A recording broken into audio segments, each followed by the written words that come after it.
الحمد لله خالق الوجود من العدم وجاعل النور من الظلم ومخرج الصبر من الألم فملقي التوبة على الندم فنشكره على المصائب كما نشكره على النعم ونصلي على رسوله الأكرم بالشرف الأشم والنور الأتم والكتاب المحكم وكمال النبيين والخاتم سيد ولد آدم الذي بشر به عيسى ابن مريم ودعا لبعثته إبراهيم عليه السلام حين كان يرفع قواعد بيت الله المحرم فصلى الله عليه وسلم وعلى أتباعه خير الأمم الذين بارك الله بهم كافة الناس العرب منهم والعجم فالحمد لله الذي لم يتخذ ولدا ولم يكن له شريك في الملك ولم يكن له ولي من الذل وكبره تكبيرا والحمد لله الذي أنزل على عبده الكتاب ولم يجعل له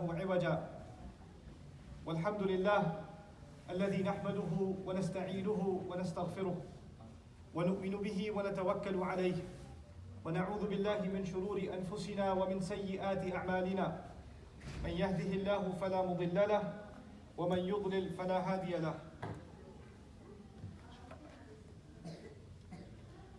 ونشهد أن لا إله إلا الله وحده لا شريك له ونشهد أن محمدًا عبد الله ورسوله أرسله الله تعالى بالهدى ودين الحق ليظهره على الدين كله وكفى بالله شهيدا فصلى الله عليه وسلم تسليما كثيرا كثيرا أما بعد فإن أصدق الحديث كتاب الله وخير الهدي هدي محمد صلى الله عليه وسلم وإن شر الأمور محدثاتها وإن كل محدثة بدعة وكل بدعة ضلالة وكل ضلالة في النار قال الله عز وجل في كتابه الكريم بعد أن أقول أعوذ بالله من الشيطان الرجيم إذ تبرأ الذين اتبعوا من الذين اتبعوا ورأوا العذاب وتقطعت بهم الأسباب وقال الذين اتبعوا لو أن لنا كرة فنتبرأ منهم كما تبرأوا منا كذلك يريهم الله أعمالهم حسرات عليهم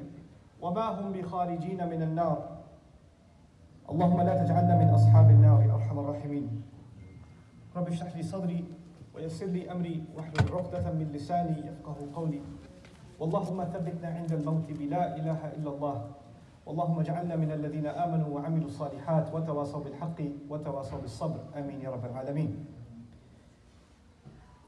A lot of times Muslims have conversations about the conflict between Islam and culture. So sometimes there are family arguments and somebody's saying, well, we want to follow Islam and you are following, my parents are following culture or my uncles are following the culture, and it makes it seem like that our religion is at war with culture. And I wanted to dedicate this khutbah to clarifying what Allah Azza wa Jal has to say about our religion and culture. The first thing we should know is that Allah Azza wa Jal created human beings and He meant them to be different nations. He meant us to have different kinds of societies. In fact, He says, وَجَعَلْنَاكُمْ شُعُوبًا وَقَبَائِلَ لِتَعَارَفُوا. He says He made you into different kinds of people and different tribes so you can recognize each other. And ta'arafu is not just about recognizing. The Arabic word ta'arafu includes the word urf in it, which is social norms. In other words, you're going to go to China and learn some things about how they do things. Then you're going to go to Indonesia and learn some different things about those people. You're going to go to India, then you're going to go to Australia, and you're going to learn different things about different cultures.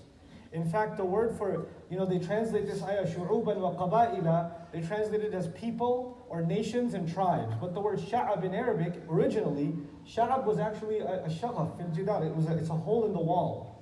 When somebody makes a wall and it's got a little bit of a crack or some imperfection, that's actually called a sha'ab. And the reason one of the reasons Allah uses that word for people or nations is that no nation is perfect. Some nations have a crack somewhere else and other nations have a crack somewhere else. Just like human beings aren't perfect. Some people are very good at organization but can't speak very well. Some people are really good writers but they're not good at math. Allah made human beings imperfect. He gave us some strengths and He gave all of us some weaknesses. The same thing with cultures. Some cultures have a lot of strengths and at the same time they have some weaknesses. And other cultures have a lot of weaknesses and at the same time they have some different strengths. And this is one of the reasons Allah Azza wa Jal made a shu'ub. He made us into different cultures so that we can learn from each other's strengths. So we depend from each other and learn best practices from other cultures. One of the purposes of doing that is to actually recognize that Allah wants us to never assume that we are perfect, that we're better than anybody else. And that's why within the same ayah, Allah Azza wa Jalla said, "Inna akramakum indallahi atqakum." The most noble among you are the ones that have the most taqwa inside. In other words, if you don't understand this ayah, what happens? One culture assumes, one country assumes, one group of people assumes they're number one. They're the best. They're the most dignified. And they look down on other cultures. They look down on them as they are inferior, that they're less. You know, this was the mentality of many people who colonized the world or conquered the world. As they colonized, they said, we are bringing our higher world, higher lifestyle, our worldview, we are elevating these lowly people. We're making them better. Even the pharaohs, the fara'ina, the Quran talks about Fir'aun a lot. The pharaohs believed that they have the most supreme lifestyle on earth. And when they saw Musa alayhi salam and Harun alayhi salam's message, the pharaoh said, one of the biggest reasons we should reject him is وَيَذْهَبَ بِطَرِيقَتِكُمُ الْمُثْلَى. They will get rid of your perfect lifestyle, the lifestyle that everybody else wants to be like. Everybody else wants to be like you because you're number one.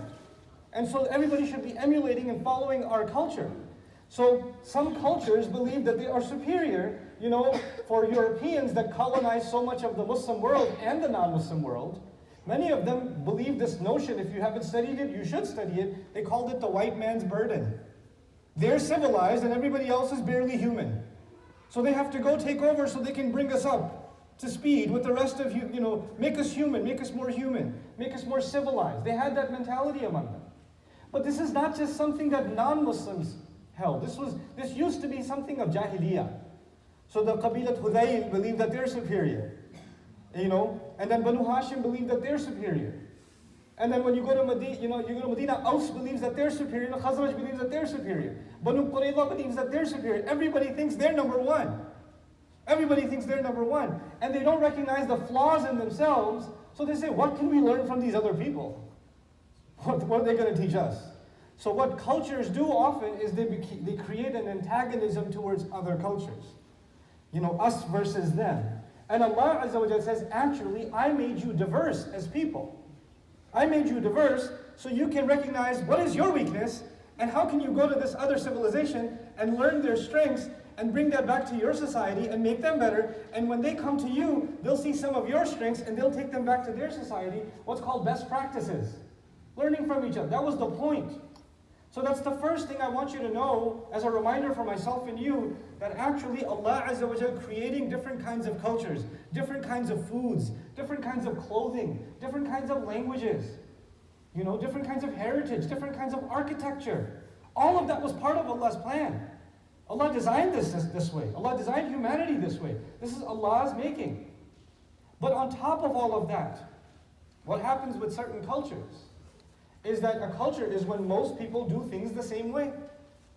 Most people have the same, like food, for example. Food from one country, if you want to eat biryani, then all biryanis are going to taste the same, with small variations. If you want to have Afghani food is a certain way of making Afghani food. So food is kind of consistent, right?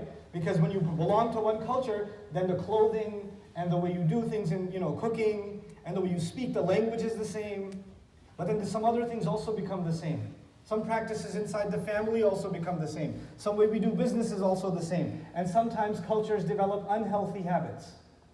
There are some very good things about culture, but sometimes cultures get unhealthy habits. So for example, the culture I come from in Pakistan, when you tell someone you'll be there at 9 o'clock, it probably means 1 p.m. Right? So that's part of the culture. So when they say the wedding starts at 8 p.m., everybody basically leaves the home to go to the wedding at 10 p.m. That's what that means, because the concept of punctuality is off. You go to some other cultures, and punctuality is a very big part of the culture. When you say 8, that means 8. 8:01, they say, why are you late? Why are you late? That's some other culture. So what I'm trying to get at is it doesn't matter if it's a Muslim culture or not, where the majority is Muslim or not, we develop unhealthy habits. Now Allah Azza wa Jalla told us in the Quran very clearly, it's actually not cultures that are the problem. It's when some practices within a culture they become unfair, unjust. Or some practices inside of a culture become a means by which other people are being oppressed. They create dhulm in a society. You know, when cultures get really bad, you know what happens? There's an old joke, in many cultures, when you go, in some countries you go and you hand the passport officer, you hand him your passport, and he says, it's a little light. I can't process, it's okay. It's a little light, I can't process your visa. Or I can't stamp this because your passport is too light. What he means is you got to put some cash in there so it's a little heavier because he expects a bribe. And then you realize that the local language is actually bribery. You don't have to speak the local language as long as you speak bribery. When a police officer pulls you over, and this has actually happened to me in several Muslim countries, they'll see a certain kind of car, they'll pull you over and say, what do you have in the trunk? Well, we have food. There's one time we had food for an orphanage. Food for an orphanage. He goes, I'm hungry too. That's literally what he said, I'm hungry too. Assalamu alaikum, I'm hungry too. I was like, wa alaikum salam. You're not getting it. No, but I'm hungry. I have children also. And that's normal for them. That's not out of line. It's normal for them. And that's part of the culture. And people have accepted it. As if this is just what you got to do. This is what you just got to do. When I went to business school, one of the craziest things I ever learned in business school, in international business, is major American corporations, when they set up branches in many parts of the world, including the Muslim world, they actually have part of their budget called corruption. That's part of their budget, because they know that culture has corruption. You got to pay some government official off, you got to pay some people off, you got to do this, and then you'll get your way, then you'll get the regulations approved, and they actually have that in their budget. Because they've accepted that's just how things work there.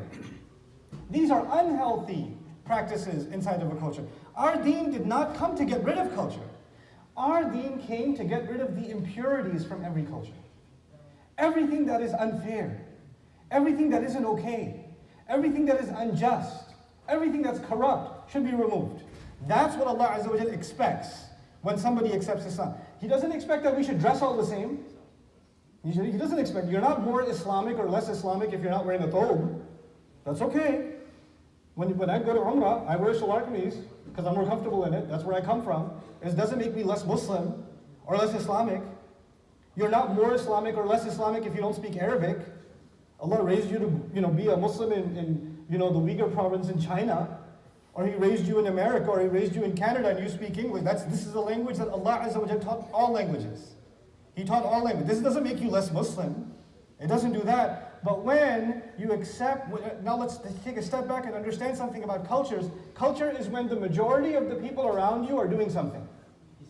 Right? And sometimes it can be all your family accepts a certain kind of culture. And so there's a pressure on you to do what your family wants you to do. And sometimes what your family wants you to do is against what Allah wants you to do. That happens. Sometimes that happens. And there are extreme cases sometimes. Sometimes Muslim families are earning haram money. That happens. It's a reality. The father decided to get into a haram business. Clearly haram. But he says, you have to get by, you have to survive. What do you want me to do? And then the son or the daughter grows up enough, now they're adults themselves, and they say, Baba, this is not okay. Baba, I believe this is haram. Look at this ayah. Look at this hadith of the Prophet ﷺ. And the father says, you're going to give me a khutbah? You're going to teach me Islam? This is why I brought you to this country? Who pays your college tuition? Who gave you the car? Who's giving you this house? You should be ashamed of yourself. Islam doesn't teach you respect of your parents? Huh? And so you're going to you tried to say something right because you tried to say what you are doing. And then he says, look at your uncle, he did it. Look at your cousin, they're doing it. Go talk to them, don't talk to me. Because they created a culture, when somebody else does something wrong, it makes it okay for you to do it too. It makes it okay for you to do it too. And it's not just about making haram money. Women do this, men do this, young people do this, old people do this. There are, in our Deen, for example, there are some things that are halal. There are some things that are, it's not just you take haram and you make it halal. That's what some people do. It's haram to make a money certain way, it's okay. We decided that we made it halal for ourselves. It's okay, we'll just do an extra hajj. That'll make it up. We'll just go to Umrah every year. That'll make it up. You don't decide how that works. You can't keep doing sins and then make up for it with extracurricular activities in Islam. That's not how this deen works. وَلَيْسَتِ التَّوْبَةُ لِلَّذِينَ يَعْمَلُونَ السَّيِّئَاتِ. Tawbah is not acceptable. Repentance is not acceptable for people who keep on doing the same things, same sins, over and over again, thinking, oh, I'll just make up for it, it's okay. I'll do it again, it's okay. I'll do it again, it's okay. I'll just give extra sadaqah in Ramadan. You know, I'll be so religious on the 27th of Ramadan. It'll all clear out. The budget will be balanced of all of my deeds. That's not how this religion works. That's what we tell ourselves. That's a lie we tell ourselves. But let's understand the flip side of it. When something is halal, according to Allah, and then people, because of their culture, they make it haram. So in some cultures, for example, until the oldest son gets married, the younger siblings cannot get married. It's haram for them. Allah never made such a rule, but we made this rule. Now we made this rule, and the older son says, I don't want to get married. And the younger son says, I'm ready to get married. And I have a job, I'm of the age. I even found a family, they're in agreement, I'd like to get married. And the parents say, what? No, what are people going to say? You can't do that. They say you cannot do that, which, let me tell you the religious language for it, this is haram for you. According to our culture, this is unacceptable. People are going to say, what, the older brother is hanging out by himself, and the younger brother got married? What was their hurry? We don't want to hear these words of the people. So we're going to take the right that you have, that Allah gave you, Allah gave that young man that right, we're going to take that away from you because our culture says it's haram. So who becomes the higher authority? Who's now? For Muslims, these are Muslims. Who's the higher authority? Is it Allah that's the higher authority? Or is the culture now a higher authority? Allah says, قُلْ مَنْ حَرَّمَ زِينَةَ اللَّهِ الَّتِي أَخْرَجَهَا لِعِبَادِهِ وَالطَّيِّبَاتِ مِنَ الرِّزْقِ قُلْ هِيَ لِلَّذِينَ آمَنُوا. He says, who dare make something that Allah has made beautiful and halal, who dare make it haram? Who dare prohibit something Allah allowed? Who dare do that? I'll give you extreme cases that I've personally seen that have hurt me. That have personally hurt me. There are women that they get married. And when they get married, they find out that the family they got married into, the husband has got a drinking problem, or he's going around and he's inappropriate, and the in-laws are insulting this woman. Sometimes there's physical abuse, sometimes there's emotional abuse. She's being humiliated, talked down to. They keep telling her, you're worthless. We did you a favor by marrying our son to you. You're garbage, and we can't. You should be grateful that we even give you a one-day meal to eat or whatever. All these kinds of horrible things. And this woman comes back to her family. She comes to her own mother and says, Mom, I don't think I can stay in this marriage. I'm being humiliated every day. I'm being tortured every day. Sometimes it even gets physical. I can't take it anymore. And you know what the mother says? It's okay, beta. We went through it too. Go back. What are people going to say if you get divorced? What are people going to say if you don't stay married anymore? You should go back because you're going to humiliate your father. You're going to humiliate your mother. How are your sisters going to get married if you get divorced? So go back and take it. Have sabr. Make dua. Allah will change everything. You know, when a woman came to the Prophet ﷺ saying that she's unhappy in her marriage, she came to the Prophet ﷺ. She said, I'm unhappy in my marriage. What did Allah's Messenger say to her? Have sabr? Go back? What are your family going to say? Allah made a right when somebody's being abused or somebody's not getting their rights met, they have the right to at least حَكَمًا مِنْ بَيْنِهِ مِنْ أَهْلِهِ وَحَكَمًا مِنْ أَهْلِهَا. If at the very least, if there is a problem, get the both families involved and have a real open conversation. And hakam means people who make fair decisions. People who make fair decisions. And what does it mean to make a fair decision? What Allah says is fair. What Allah says is unfair is unfair. Your culture is gone. When it comes to fairness and unfairness, your culture cannot decide what is fair and unfair. That comes from Allah. That comes from Allah. So he says hakam. Hakam actually means someone who makes fair judgments. And you can get someone from her family and someone from your family. Do your best to work things out to solve the problem. And if not, Allah does not hold that against someone. Allah does not consider those people, doomed. What are people going to say about a woman who's divorced? She's like, it's worse than cancer. And what does Allah say about our Messenger, sallallahu alayhi wa sallam? He says, in Surah Al-Tahrim, he says, عَسَى رَبُّهُ إِن طَلَّقَكُنَّ. If Allah decides for our Messenger, sallallahu alayhi wa sallam, that he should divorce all of his wives. He told the mothers of the believers, he said, if Allah decides that he should divorce all of you, أَنْ يُبْدِلَهُ أَزْوَاجًا خَيْرًا مِنْكُنَّ. Allah will replace them with spouses that are better. And when he says spouses that are better, at the end of that ayah he says ثَيِّبَاتٍ وَأَبْكَارًا.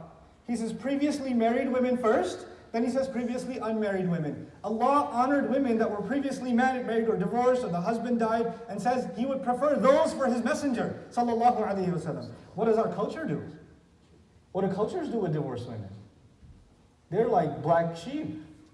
They're like, don't invite them. They'll bring bad luck to your wedding ceremony. That's what we do in our cultures.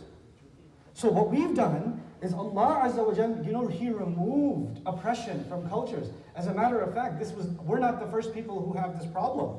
Before us, Allah gave a law and a sharia and a book to the Jews, to the Israelites. And they, over time, let their culture become more powerful than the book of Allah. They had the book of Allah also. But they let their culture become more powerful than the book of Allah. And then Allah gave the Quran to the Muslims. And we let our culture become a supreme authority even over the book of Allah. We allowed that to happen. Then we say that the Quran is in the highest place. وَكَلِمَةُ اللَّهِ هِيَ الْعُلْيَا. We say, when Allah says, فَإِذَا قُرِئَ الْقُرْآنِ فَاسْتَمِعُوا لَهُ وَأَنصِتُوا لَعَلَّكُمْ تُرْحَمُونَ. When Quran is being recited, listen to it carefully and silence yourself. Be quiet and listen. Is it just about the sounds? Or is that Allah is speaking, He has the ultimate authority, nobody can raise their voice above what Allah says. When Allah expresses His opinion, no other opinion matters. All the other opinions become silent, because Allah has given His opinion. Well, ansitu. You have no room to talk. It's not just about being silent when qira'ah is happening. It's actually silence your opinion, silence your culture, silence your preferences, because Allah has spoken. And He says, why should you do that? لَعَلَّكُمْ تُرْحَمُونَ. So you can be shown love and mercy and care from Allah. In other words, if you don't do that, then Allah's love and His care and His mercy will be removed. If you don't do that, it will be removed. And then you and I are the ones to blame. We put the book of Allah second, and then we wonder, where did Allah's mercy go? Why do we have so many problems in our family? Why do we have so many problems in our countries? Why do we have so many problems in our culture? Well, the answer is clear in the Quran. The rahmah, you removed it yourself. Allah says, you want rahmah, here's how you get it. You want Allah's blessings, here's how you get it. And we're the ones who removed it for ourselves, and then we complain, I keep making dua, nothing's happening. You can't keep putting Allah's book number 2, and then turn to Allah and say, Ya Allah, make me number 1. Doesn't work like that. Doesn't work like that. When you violate Allah's law, you can make the most beautiful du'as, they mean nothing. It's a scary reality. I pray that all of your du'as are accepted, but the reality, we cannot change reality. We cannot change reality. Allah describes, the Messenger describes, sallallahu alaihi wasallam, a person who went to Hajj, and he lost all of his savings going to Hajj. He's covered in dirt. Ash'af. He's covered in dirt, destitute, holding on to the wall of the Kaaba, making dua to Allah. And the Messenger adds, وَمَطْعَمُهُ حَرَامٌ وَمَلْبَسُهُ حَرَامٌ. The food he's eating is haram. He earned haram money and ate that food. The clothes he got are haram. He got it from a haram source. He took somebody's inheritance and took it for himself and bought those clothes. He didn't give his wife her mahar and then used that money to buy himself some clothes. He sold something haram and bought himself some clothes. He borrowed money from someone, never paid it back, and bought himself some clothes. He ate that food. He ate somebody, it's haram. And then he comes to the Kaaba and he's crying in front of Allah. The Messenger says, فَأَنَّا يُسْتَجَابُ لَهُ. How in the world can he be answered? How in the world will those du'as go anywhere? Every one of us, me and you, we want our du'as to be answered. We want our du'as to be answered. But we cannot get those du'as answered if we don't turn to Allah and understand what it means that the Quran is in the highest place. That when the Messenger ﷺ gives a verdict, then that's it. You cannot feel uncomfortable about what the Messenger decided ﷺ. Allah says, فَلَا وَرَبِّكَ لَا يُؤْمِنُونَ حَتَّى يُحَكِّمُوكَ فِي مَا شَجَرَ بَيْنَهُمْ. They have no iman. These people, they have no faith. He swore by himself until they make you the judge of everything that comes up, every issue that comes up about right and wrong, about fairness and unfairness. Go back to Allah and His Messenger. The Messenger should decide what's fair and unfair. And after you figure out what the Messenger wants, ثُمَّ لَا يَجِدُوا فِي أَنفُسِهِمْ حَرَجًا مِمَّا قَضَيْتَ. And after you understand his verdict, then they find no discomfort inside of their chests. They don't feel any tightness because of that verdict, because it goes against them. They don't feel any discomfort. The moment they feel even a little bit of discomfort, Allah swears those people don't have iman. فَلَا وَرَبِّكَ لَا يُؤْمِنُونَ. Until this happens. وَيُسَلِّمُوا تَسْلِيمًا. And they give themselves completely in submission. But let's turn to the other side, before I conclude this khutbah. The ayah that I shared with you actually is an ayah from Surah Al-Baqarah. And it's the ayah about what happens to people who allowed a culture, meaning other people around them, to be the authority. They met the expectations of people, but they didn't meet the expectations of Allah Azza wa Jalla. When they had to make a decision, the only thought in their mind was, what are people going to think? What are people going to say? What are my elders going to say? What's my family going to say? What is the community going to say? What are they going to say online about me? What are they going to say? This opinion, that opinion, that opinion. I need to fit in. I need to keep up. And those people who you followed, whose opinion you cared about, you already know this now. How many people, these examples burn because people put themselves in difficulty. They put themselves in difficulty. They say, we have to get our daughter married. We have to book the biggest hall we can find.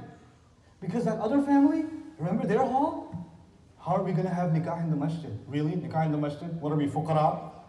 What are we, homeless? We have to get a real hall. But we don't have money, so take a loan. It's okay. It's okay. You can pay off little by little, credit card. It's okay. You got good credit. You got approved. Go take the loan out. It's no big deal. So now you're starting, and nikah is an act of ibadah. Walima is an act of ibadah. And now you're starting that act of ibadah with a war against Allah and His Messenger, sallallahu alaihi wasallam, by taking riba. No big deal, though. It's okay.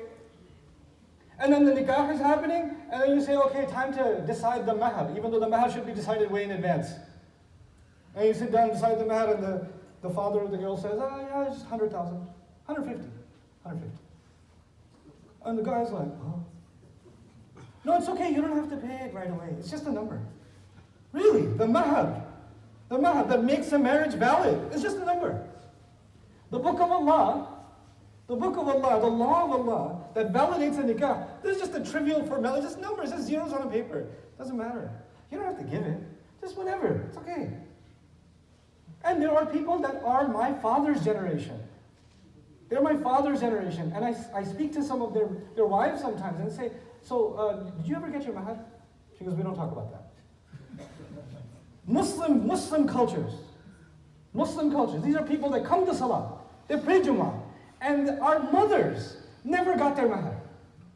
Can you imagine how serious that is? And I say, when I try to ask, they say, you should be grateful, I work so hard, I do this, wait a second, hold on a second. When you agree to marry a woman, you agree to the mahar, that means it is hanging over your neck. You don't get to complain after that, because Allah says, وَآتُوا النِّسَاءَ صَدُقَاتِهِنَّ نِحْلَةً. Give it happily and quickly. That's Allah's command. What have we done in our cultures? We make the things that Allah takes seriously into nothing. And the things that Allah doesn't say, there's nothing, it's not a bad thing at all, we make it haram. The opposite. And we do that because of our cultures. Cultures have many beautiful qualities, but when this sickness enters the cultures, then I tell you the scariest conclusion I have reached. May Allah Azza wa Jal make my position incorrect. I fear it. For some people, back in the day, they didn't worship Allah, they worshipped idols. They didn't worship Allah, they worshipped idols. The idols were the highest authority for them. You know what's scary today? For a lot of people, the highest authority is a culture. It's even higher than Allah. Now, who are you actually worshiping? Who do you actually submit yourself to? Because Islam is submission, isn't it? You give yourself up. Doesn't matter who likes it, doesn't like it. لَا نَخَافُ فِي اللَّهِ لَوْمَةَ لَائِمٍ. We're not afraid of whoever criticizes. When we submit ourselves to Allah, we're not afraid of people's words anymore. فَلَا تَخَافُوهُمْ وَخَافُونِ. Don't be afraid of them, be afraid of me. لَا تَخْشَوْهُمْ وَخْشَوْنِي. Don't be scared of them, be scared of me. These are Allah's words. But how much are we scared of people? Not even people, their words. And those people that you're so scared about, they don't care about you. They don't even care about you. If you were in trouble, they wouldn't be there to help you. But if you did something against their expectations, they'd be the first ones to comment about you. And they're more important. And the one who provides you, the one who fills your lungs with air, the one who gives you every beat to your heart, the one who lets you inhale and exhale, the one who lets you see, the one who lets you digest your food, and the one who lets you take it out when you go to the bathroom so you don't die of poison inside your body, that one you deny. And the people who don't care about you, they become the highest authority. So what happens on Judgment Day? The ayah of Baqarah, as I conclude, is تَبَرَّأَ الَّذِينَ اتُّبِعُوا مِنَ الَّذِينَ اتَّبَعُوا. When the people who used to be followed, the people whose opinion mattered so much to you, when those people are going to say, we have nothing to do with these followers, we don't care about them. Ya Allah, don't judge us because of them. They did their own thing. I got nothing to do with them. I don't know you. I don't know you. وَرَأَوْا الْعَذَابِ. And then the followers and the followed are all looking at the punishment together. وَتَقَطَّعَتْ بِهِمُ الْأَسْبَابِ. And all of the connections they used to have, all of the relationships they used to have, are all cut like they mean nothing to each other. These are the people that meant everything, and now they mean nothing. They mean nothing. And the followers say, man, I made so many decisions in my life because I wanted to meet these people's expectations. And now I'm standing and they're saying I have nothing to do with you. They say, لَوْ أَنَّ لَنَا كَرَّةً فَنَتَبَرَّأَ مِنْهُمْ كَمَا تَبَرَّأُوا مِنَّا. They say, if we only had a second chance, we would get away from these people the way they're getting away from us now. I would have nothing to do with you. If Allah let me go back on earth, then if somebody even brought up the culture, I would have spit and said, no, these people don't care about me. I only care about Allah and His Messenger, sallallahu alaihi wasallam. I will not disobey Allah and His Messenger for people, for expectations, for society, for peer pressure. I will not do it. I will not make something haram halal, and I will not take something halal and make it haram on someone else. I won't do it. This is not my right. This is Allah's. I won't give it to anybody. I don't care who gets upset with me. I can't afford Allah being upset. I can afford everybody else being upset. Everybody else can be angry as they want. That's okay. Doesn't matter to me. And Allah says, كَذَلِكَ يُرِيهِمُ اللَّهُ أَعْمَالَهُم حَسَرَاتٍ عَلَيْهِمْ. That's how Allah will show them all of the things that they used to do. Regret on top of regret on top of regret. Oh my God, that decision. Why did I do that? That decision. Why did I do that? This decision. Why did I make that choice? Why did I say this? Why did I do this? Why did I spend this? You know, every single choice will be brought forward. I made this choice because of people. I made this choice because of people. And it's not hasratan alayhim. It's hasaratin alayhim. Jama'. Regret on top of regret, on top of regret. وَمَا هُمْ بِخَارِجِينَ مِنَ النَّارِ. And they won't be coming out of the fire. The law of Allah, may Allah not make us from those people. The law of Allah is actually a relief. وَيَدَعُ, He told the Israelites, وَيَدَعُ عَنْهُمْ إِصْرَهُمْ وَالْأَغْلَالَ الَّتِي كَانَتْ عَلَيْهِمْ. Allah gave them the law, His law, so He can remove their burdens, and He can remove the chains that they were tied up in. The fetters. You know, prisoners used to have collars, metal collars on their necks with chains, and they're pulled by them, right? He says culture sometimes when it becomes oppressive is like those collars with chains on you. He says, I gave you my law so I can remove those fetters from you and those burdens from you so you can be free. Allah came to free humanity from oppressive parts of a culture. Allah is not against culture. He's against dhulm. He's against injustice.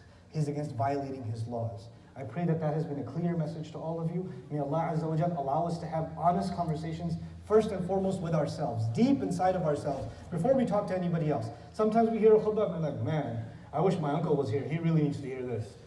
Before you worry about your uncle, just think about yourself. Where can I get a recording of this? I need to send it to some people in my family. We always assume we got it good, somebody else got a problem. You know, that's not the approach we should be having towards any message. The first and foremost recipient, even the Messenger of Allah used to say, sallallahu alaihi wasallam, "Usikum wa nafsi bi taqwallah." I'm counseling you and I'm counseling myself to have the consciousness of Allah. So this is about you and me first. A real honest conversation with ourselves first, and then with others, lovingly. With others lovingly. And pray Allah Azza wa Jal helps us remove the chains and the burdens that we put on ourselves and come into the freedom and the relief that He has given us in His book and the noble legacy of His Messenger sallallahu alayhi wa sallam. Barakallahu li wa lakum fil Qur'an al-Hakim wa nafa'ani wa iyyakum bil ayati wa dhikr al-Hakim.